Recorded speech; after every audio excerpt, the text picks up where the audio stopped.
তো প্রতিদিনের মতো সকালবেলায় ঘুম থেকে উঠে দেখি জল নেই। ব্যাস মাথা তো খারাপ হয়ে গেলো। আমি ভাবলাম মানে কলে এখনও জল আসেনি। যাই হোক আশেপাশে খোঁজ নিয়ে দেখলাম প্রত্যেকের বাড়িতে জল আছে, শুধু আমার বাড়িতেই জল নেই। তাড়াতাড়ি বড়মশাইকে বললাম, বড়মশাই হাঁটতে গেছিলো, ওখান থেকে এসে যাই হোক তারপরে এই ভাইটাকে খবর দেওয়া হলো। এই আমাদের মানে এলাকাতেই থাকে, ওর একটা কি মানে ডাকার সাথে সাথেই ও চলে আসে। আর সকালবেলায় অফিস টাইম, যে কী তাড়াহুড়ো বন্ধুরা, যে কী বলবো। কলে জল নেই, মাথা কাজ করছে না, কী করবো। ট্যাঙ্কির জল কতক্ষণ থাকবে, ফুরিয়ে যাবে। যাই করে তারপরে আসলো, আসার পরে এখান থেকে বললো হালকা করে পাইপটা কেটে এখান থেকে দেখতে হবে। তারপরে পাইপ কাটার পরে ওদের একটা কি পাম্প আছে, সেই পাম্পার দিয়ে পাম্প দিয়ে সুন্দর করে পাইপটা পরিষ্কার করে দিল। কিছু একটা আটকে ছিল, আয়রন না, আমাদের লাইনটা বেশি দিন হয়নি, এখান থেকে নেওয়া হয়েছে।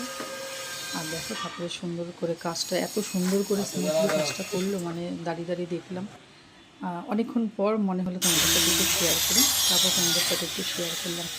আর ওদের অসংখ্য অসংখ্য ধন্যবাদ, যে একদম সকালবেলায় অফিসটাই ডাকার সাথে সাথে এসে আমাকে কাজটা করে দিল। খুব কম, মানে কম একটা মজুরি নিয়েছে, যেটা মানে বলা একদমই মানে ভাবারও বাইরে। যাই হোক করে অনেক অনেক ধন্যবাদ ওদের। আর ও এত ভালো কাজ করে, ভীষণই ভালো কাজ করে। যাই হোক কলের সমস্যা মিটলো, জলের সমস্যা